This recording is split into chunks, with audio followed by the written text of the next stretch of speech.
No cristianismo, nós aprendemos que a religião, digamos assim, não é a religião em si, mas é a vivência que nós temos, porque o cristianismo ele está justamente baseado no que Deus fez por nós, não o que nós fazemos para Deus.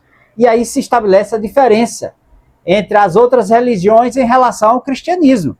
Alguém já disse com muita propriedade, isso é verdade. O cristianismo ele se distingue das demais religiões porque as religiões se baseiam justamente no que elas fazem, dizem e fazem para Deus. O cristianismo é o contrário. Ele se baseia no que Deus fez por nós. Deus nos amou, Deus se sacrificou no seu Filho por nós. Então, a vida cristã, ela começa justamente em Deus, conforme nós mencionamos em várias ocasiões. Mas o cristianismo em si, ele vai nos ensinar, meus irmãos, que não há vida sem que haja morte. Morte para o eu. Note que Jesus Cristo, quando ele faz a primeira chamada, a primeira leva de discípulos, Jesus Cristo diz assim: quem quiser me seguir, negue-se a si mesmo, tome a sua cruz e siga-me. Negar a si mesmo significa matar o nosso eu, em outras palavras, certo? Quem não aprende que é preciso morrer para o eu para poder viver para Cristo, não entende de fato que esse é o padrão que Cristo estabelece para nós, certo? As coisas mais difíceis da vida, fazendo um comparativo, elas têm um preço, um alto custo para nós. Vamos fazer uma ilustração aqui na área de sentimento também. Veja. As moças sérias são as mais difíceis dos rapazes conquistar, sabia disso? Bem como os rapazes mais sérios, que têm caráter. São os mais difíceis. E assim se estabelece em várias áreas da vida.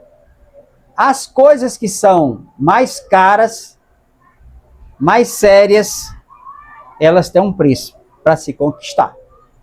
Eu mencionei aqui a área do sentimento, mas nas diversas áreas da vida, a coisa acontece também assim. Então, por que não dizer que na fé cristã, também a coisa não é de igual forma? Com certeza é. A vida cristã, irmãos, ela é uma vida feita de dificuldades, de sacrifícios. Nós aprendemos isso pela palavra do Senhor. Cristo diz assim: se alguém me serve, siga-me. E onde eu estou, ali também estará o meu servo. E se alguém me servir, meu Pai o honrará. Agora, minha alma está angustiada, Jesus Cristo expressa. E o que direi? Veja, essas são expressões de Cristo que têm íntima relação com o assunto que nós estamos conversando aqui com os queridos irmãos. Isso está em João 12, a partir do verso 26. Cristo segue dizendo: Pai, salva-me desta hora? Uma pergunta. A resposta dele próprio é: não. Pois foi precisamente com este propósito que eu vim para esta hora, para o sofrimento, para dar sua vida, para se sacrificar por nós. Portanto, irmãos, se amor e sacrifícios são a medida da vida cristã ou do ministério cristão, nós podemos, antes de tudo, dizer que não só é a medida do ministério cristão, da nossa lida como cristãos aqui nessa vida, mas é de fato também a medida da nossa redenção.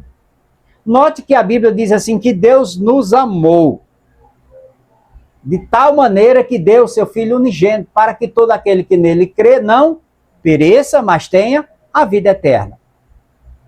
Então, amor e sacrifício são as bases da nossa redenção. Quem foi que nos amou a tal ponto de dar o melhor do que ele tinha por nós? Deus. E a Bíblia diz que Deus nos amou. O verbo é: Deus tomou uma ação no passado, num tempo na eternidade que nós não sabemos qual foi esse tempo. Mas o fato é que esta palavra amou, ela é completa.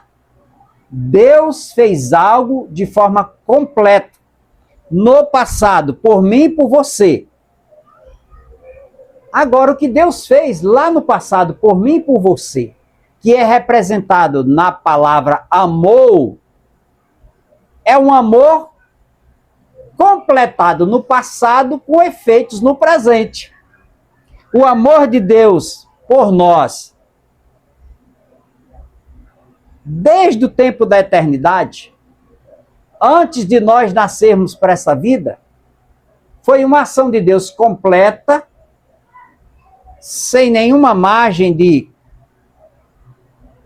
como se diz, de imperfeição. O que Deus fez foi completo.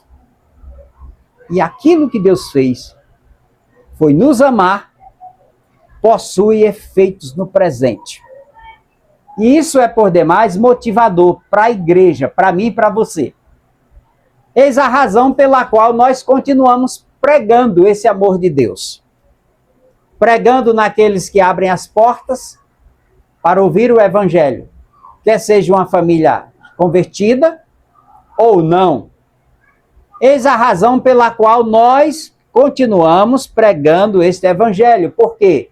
Porque esse amor de Deus revelado no passado, completado no passado, ele continua com seus plenos efeitos agora no presente. Então, observemos, irmãos, que o amor de Deus ele é a base da nossa redenção. Mas não é só um amor, digamos assim, teórico. Deus não apenas mandou João escreve a respeito do meu amor, a respeito do meu povo João. Mas eu vou provar que este amor, ele se evidenciou na prática. Como foi que esse amor de Deus, completo, com efeitos no presente, se evidenciou? Jesus dando seu filho para morrer por nós. O amor teórico, sem ações práticas, ele não é completo. Não adianta se fazer declaração de amor sem que nos atos não se comprove isso. Então Deus, ele amou e provou. Ele amou e mostrou como ele havia nos amado, dando seu Filho Jesus Cristo para morrer, para nos redimir dos nossos pecados. Então nós observamos, quando a gente vai falar sobre a medida do ministério cristão, nós devemos considerar que essa medida, por iniciativa própria do Pai, ela se sustenta primeiramente no aspecto da nossa redenção. Deus nos amou e se sacrificou por nós na pessoa do seu Filho Jesus Cristo.